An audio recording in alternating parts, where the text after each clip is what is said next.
Pilot Boys in the building. Let's go. Pilot Boys, we get on up. We don't fly, boys, we getting up. You are listening to the Pilot Boys podcast. We're here with a very special guest, Maurice Bobb of Bleacher Report, our NBA insider. Maurice, thank you for joining us, man. How you doing? I'm doing great, man. Always good to ride with the Pilot Boys. You guys flying high. I appreciate it. Yeah, real quick, actually, before we jump in, you just started a new podcast, man, and your first guest is going to be Bun B. I want to give you a chance to plug that real quick, and then we'll jump into some NBA stuff. Appreciate it. As you know, you guys really sparked my interest in, getting into the podcast world. I never saw myself as a on-camera type of person. Always been behind the scenes, but one thing the pause has taught me is to step outside your comfort zone. Yeah. And that's really the basis and genesis of Rebel Without Applause. What I like to do is flip that noun rebel into a verb. And, I want to ask guests, how do you rebel, in your life? What's your most rebellious moments? And those are the kind of things that I get into with Bun. What is his most rebellious moments? And surprisingly, they are outside of, his reign as a, legendary rapper with UGK. Just kind of a sneak peek. One of his most rebellious moments is having to tell his mom that he would turn down 2 college scholarships, to turn pro rapper. It's a tough one, man. I've been there, by the way. Yeah. But he has a very interesting story outside of rap. And, that's kind of what I want to do with the podcast. I want to give people an opportunity to express the breadth of their lives outside of just what they do and what they're known for. And, just kind of really dive into what made them, step outside of their fears or, because fear could span the breadth of whether you're fear of success, you have a fear of failure. For sure. Absolutely. You have a fear. Some people have a fear for failure and success. Yeah. So, that's kind of what I want to tackle with my podcast. And, I'm just starting out, so give me some time. Well, that's dope. Well, we're proud of you, man. Starting out with a bang, though. Yeah. And you have a voice that I think a lot of people are going to want to hear. So, obviously we'll continue to support and promote that. But let's talk some NBA stuff, man, because, the NBA is underway. There's some storylines kind of happening about, some funny things, I guess, or not so funny things with Lou Williams and Magic City and all that type of stuff. Them wangs, baby. Yeah, the wangs. Yeah, but there's also, sports are back, and the NBA was one of the first, the leagues to shut down after essentially one of the players tested positive, and they've been gone since March. So to see them back and the way they're back is good for a sports fan, but also they've done it a different way. You see what's happening with baseball now, with Major League Baseball already having to cancel games because they refused to create a bubble, but the NBA did, and maybe they're the model for it. What is your impression kind of just on that generally in terms of how all the sports leagues are coming back and how the NBA has maybe differentiated themselves from a COVID perspective? So, for me, the NBA has constantly been a model for all sports, actually. They have the best commissioner in all the sports. He's thoughtful.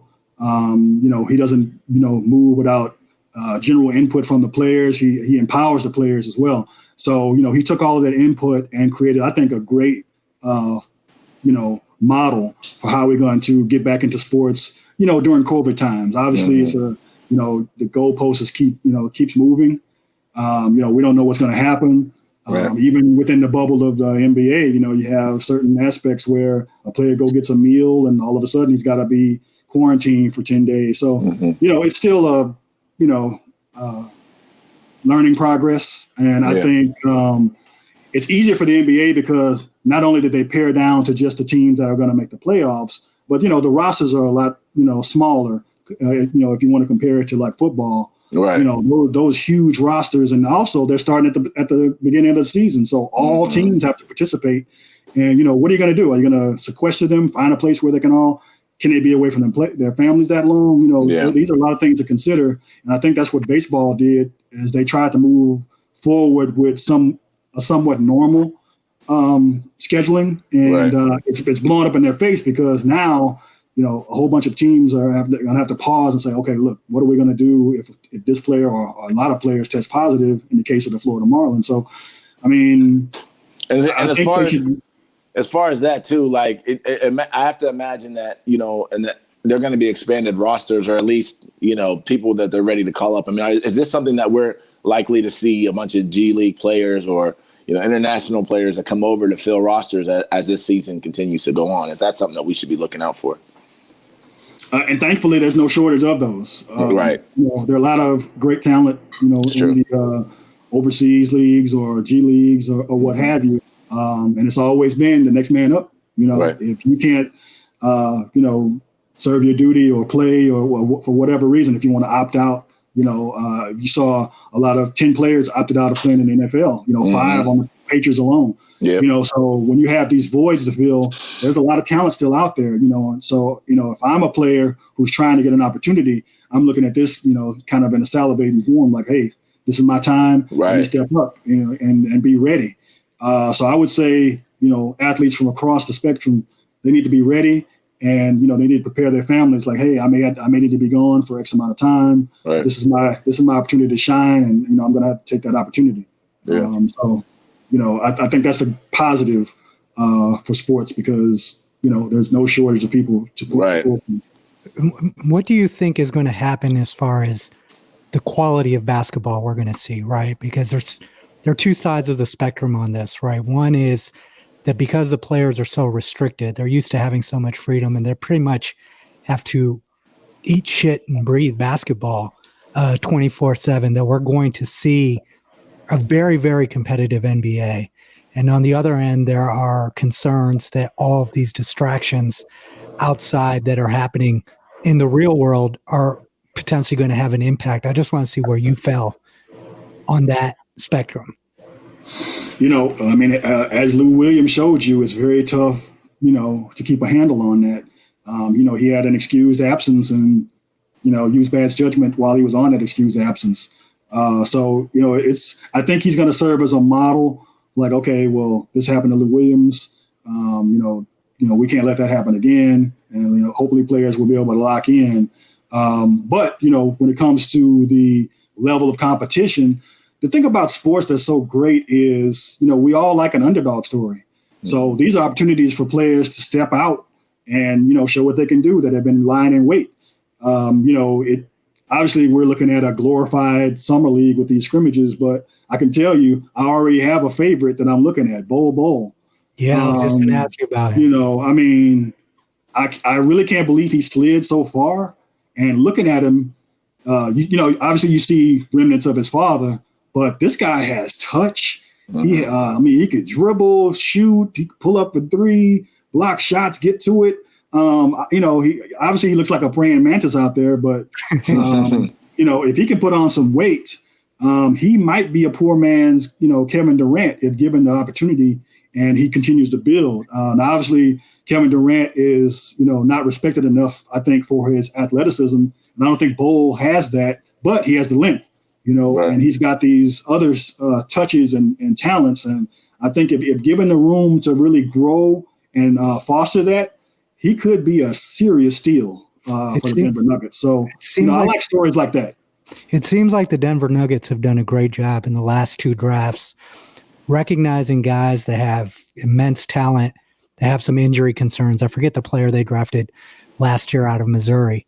But why do you think the Nuggets have had so much success? It seems like they're an organization that develops talent as opposed to just drawing in free agents.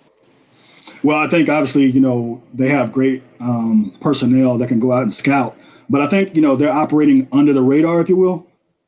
So people don't see them coming and, you know, they're allowed to, you know, have this environment where they can have players come in and grow. And look at the players that they do have. The Joker, I mean, what player wouldn't want to play with him? You know, he's unselfish. He's very skilled. And he's able to kind of bring out the best in a lot of other players. And you're seeing the growth with Jamal Murray. You know, we haven't seen some of the other rookies kind of step up and get their chance. But I think the coach will utilize the scrimmage time and these, you know, these games leading up to the playoffs to kind of see what he has, engage it, and kind of go from there. But, you know, obviously you're not going to have free agents come to a team like Denver. So they have to kind of, have their own farm system and really invest in the draft and things like that. And, instead of complaining about it, they've really dug in and accomplished that. And it seems like I think they're a sneaky team. Yeah, and they have a good amount of depth, which I think is going to be something that we need to watch for at this period of time too, right? It's because people are going to catch COVID, right? That's not like it's inevitable. I don't care how much you bubble them, people are going to catch it, and so I do think depth is going to be an issue. And speaking of that, I guess who do you look at and see as a favorite, or some of the favorites, or who do you like to win the whole thing? And I guess the second question is, do you feel like amongst the players, or maybe even amongst like retired players, that they're going to asterisk this season regardless of who wins? I think more and more we're realizing that an asterisk has to be added to this season, not just because of play, but because of the extenuating circumstances. You have players opting out, players getting sick, players leaving bubbles, coming back in bubbles, not being available, things like that. And just from the mental capacity, not just health, it's just going to be, if nothing else, people have to remember, okay, that is that season, in 2020, even though whoever wins it is deserving. Right. So I think it just has to have an asterisk no matter what you may feel about it. But outside of that, I do see a lot of players locking in. I'm seeing some, individuals take advantage, like the Lakers. I thought they'd really be hurting with the loss of Rajon Rondo and Bradley. Yeah. But I like the way J.R. Smith and Waiters, Waiters Island, they're stepping up and playing, and they got big cojones. I mean, they're not afraid of the moment. They're not afraid. No. Yeah, exactly. So I think that really compels them back into the race. I was looking at a two-team race over in the West between the Clippers and the Lakers. So I'm hoping that the Lou Williams debacle won't fracture that team, because, guys like Kawhi, he's all about business and trying to lock in. He's going to look at him like, hey, man, right. we made all these sacrifices. What's going on? I mean, right. Are we here to win or not? What's going on? Right. So I'm hoping it doesn't fracture the team in that way. And if it doesn't, look for those teams to be at the end. And on the East Coast, I like Boston. I've been looking at Kemba Walker. He's playing well. And I think a lot of them have the right mindset. Yeah. He's still not healthy yet, though, unfortunately. Yeah. And I also like, Philly. We keep sleeping on Philly. But if Ben Simmons can figure it out, and, maybe he will, he got that sports psychiatrist, to help work on his shot. I mean, because I think it was finally time for him to admit, okay, maybe I do have a hitch mentally. With shooting that jump shot. And the fact that he addressed it means he can move forward. And I see some progress there. I don't know if it'll translate this particular season, but moving forward, I think it'll really help that team. And what about Milwaukee? Is Milwaukee? Oh, I was just about to get to them. Okay. I mean, Giannis is just, he's playing like he's on a mission. So I see him in the Bucks maybe getting to the end with maybe either a Boston or a Miami. Don't sleep on Miami. Miami's been slept on. Yeah. Yeah, very slept on. V, who do you like? Who do I like? Out of the West, I think we're going to see the Clippers and Lakers in the Western Conference Finals.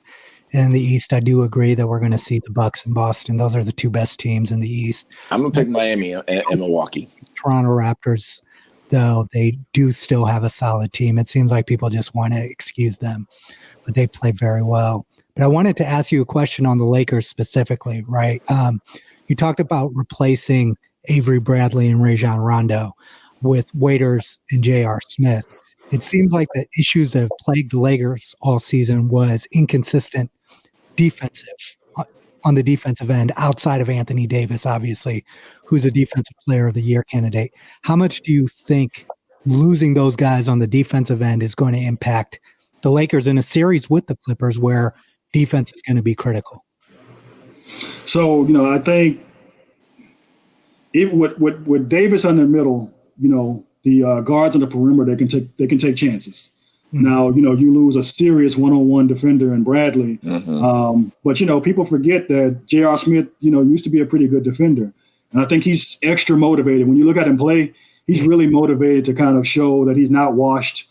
that he did belong in the league. And same thing with Waiters. I think they're going to have something to prove on that end. And, it's not like they had to go through a grueling season and then now have to muster up the energy. It's a shortened season. They can kind of put it all out there and leave it on the court.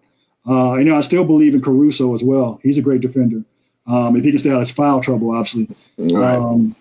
So it's going to be it's going to be a test. Obviously the Clippers are way better defensively. So that's just an interesting matchup. I can't wait to see it. It's great to have sports back, to have this excitement because, you'll go into it with this kind of notion of what's going to play out, but then you're completely surprised by certain performances or certain people stepping up or certain, game plans that the coaches draw up. But I think at the end of the day, those two teams will be there. And personally, I would like to see the Clippers come out of it just because, the Lakers have kind of had their day. And I think it's time for the Clippers to establish themselves. I really like their owner. He's great for this league. And, they deserve some success, after all these failures over the years. Let me ask you one other question. Mecca, we're not going to let you get away without naming your picks. Yeah, I picked the same. I picked pretty much the same as you have, the Clippers and Lakers. The lucky thing is we haven't had to pick the finals. We just picking the Western Conference and the Eastern Conference. So I picked the Lakers and the Clippers. But I'm going to go with Milwaukee and I'm going to go with Miami. I think Miami's a sleeper. So I'm going to go with a sleeper. But thanks, V. You made me forget what I was about to ask him. But no, what about the Rockets? The Rockets. Okay. That's exactly. See, that's why we do this podcast together, because we can read each other's minds. That's exactly what I was going to ask you. Is the Rockets, man? What's their situation? Do they have a chance here at all either? So I think they'll be entertaining. Any team with Russell Westbrook is going to go hard in the paint. Mm-hmm. And they're going to be hard driving and push the pace.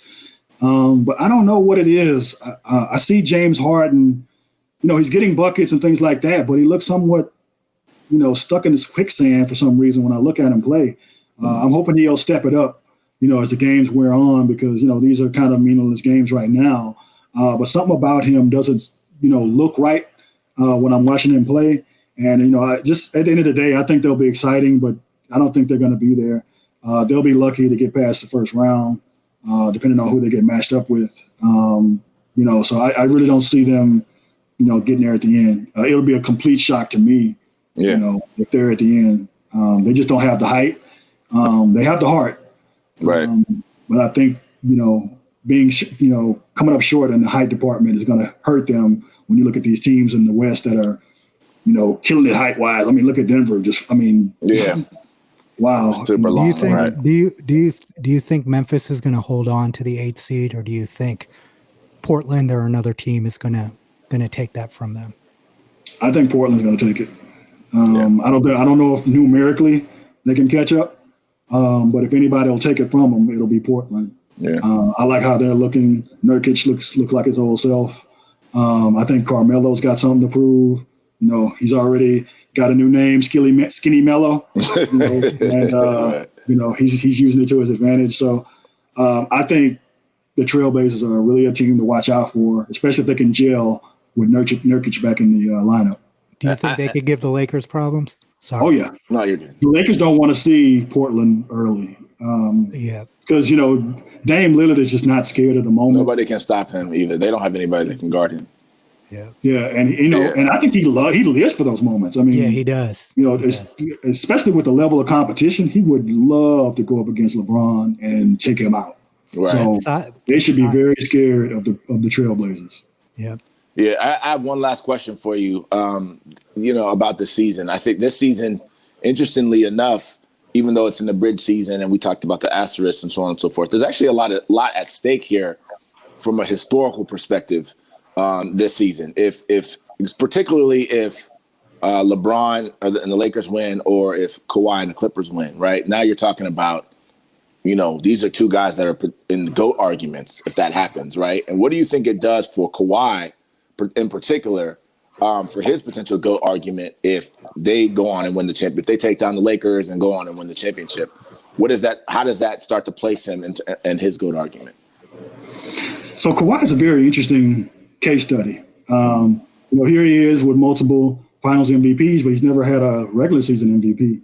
Mm-hmm. So it's going to be kind of really interesting to see where he stacks up. Now, if he wins this championship and he does get the Finals MVP, then you have to kind of say, well, when the game was on the line and the championships was on the line, he stepped up biggest. So I think that might weigh a little bit more than a regular season MVP. And, here it is. He'll be taking 3 different teams to the promised land.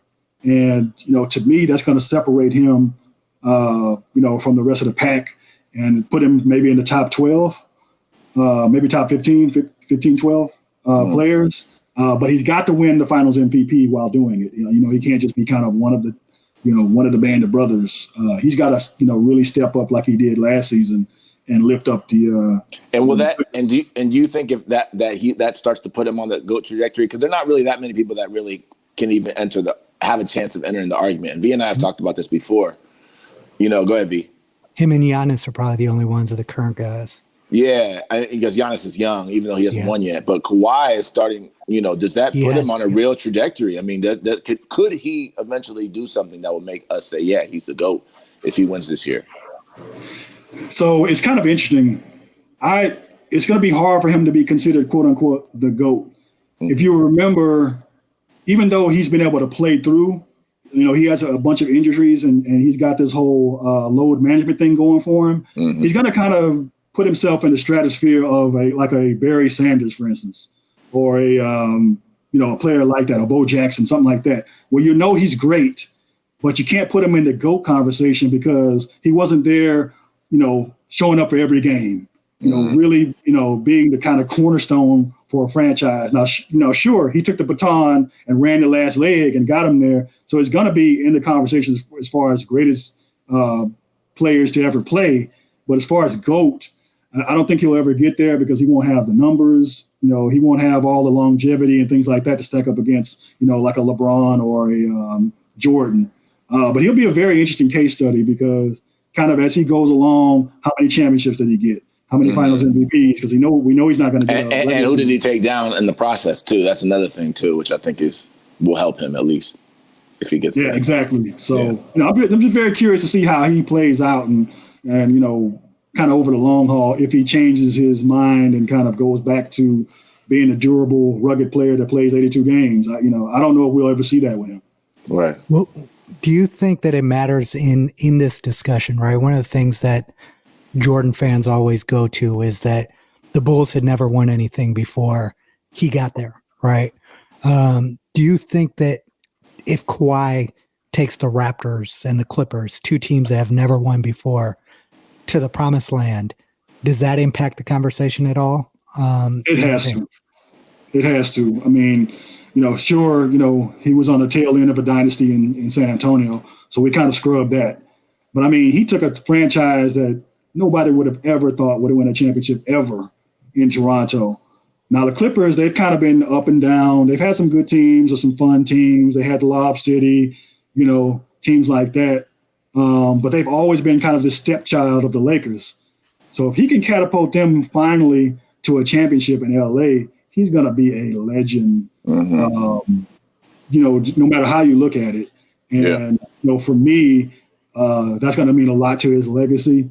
And, when you look back at it, here's a player who didn't want to team up with whoever was already kind of there. He wanted to go and change the trajectory of a franchise. He did that with Toronto. And if he does it with the Clippers, we've always thought of the Clippers as just like this snake-bitten franchise. Would you ever have thought the Clippers would win? No. You said something, joke team. So you said something too that I think may eventually hurt him as well. And it's not necessarily substantive, but just style-wise, right? And you mentioned Barry Sanders. I felt like that was pretty apt, even though he never won. But it's a different sport.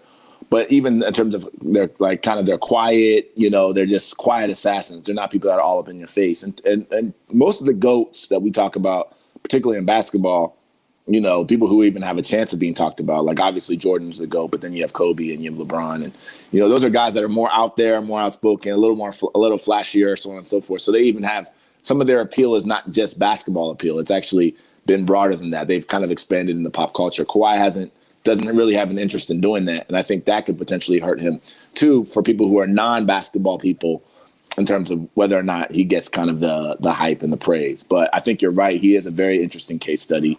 And he's a guy that, people should really, really watch out for, because he might be quiet, but he is driven, so. He's a killer. He's a killer. I love his killer instinct. And if you see some of these behind the scenes videos, like when he was with Toronto, I love that one video where, they were trying to kind of ham it up for the camera, and he was like pointing over to the side, let's go over here and get ready. He really leads behind the scenes. He's not out there front and vocal for us, the fans. Right. But you can tell, he has a really big presence on whatever team he's on, even if he's quiet. And a real sports fan will appreciate that. Yeah. I feel like it's going to come down to how healthy Paul George is. For the Clippers, right? If he's healthy, the defensive menace that they have out there up top and the support they have down low, it seems like they're the most well-constructed and balanced of the teams, although the Lakers have LeBron and Anthony Davis, which is a problem. Yeah, but they also have the better coach too. Don't count Doc out. He knows how to win it. He knows how to deal with these different personalities. And he's very cunning and shrewd too. He even knows how to use the media to his advantage. So, he does. Don't sleep on Doc and what he's able to do with that team from a mental capacity and obviously strategy. Absolutely. Thanks, man. This has been great. First of all, like you said earlier, we are glad that sports are back. Obviously, we want everybody to be safe and healthy and all that type of stuff, but it's good to get sports back. Make sure everybody checks out Maurice Bobb's new podcast, Rebel Without Applause. It's available everywhere. We'll definitely be talking to you throughout the season. Hopefully you can come back and give us some insight on what we're seeing, and make sure you stay safe and stay well out there. Thanks, guys. Again, I really appreciate you guys. I'm always glad to join, and I really appreciate the support and motivation. You guys really push me out of my comfort zone. So you two guys are really the true rebels and the original rebels. So stay flying high, man. All right. Thanks, man. Take care, man. Have a good one. Have a good one. Boys, we get on up.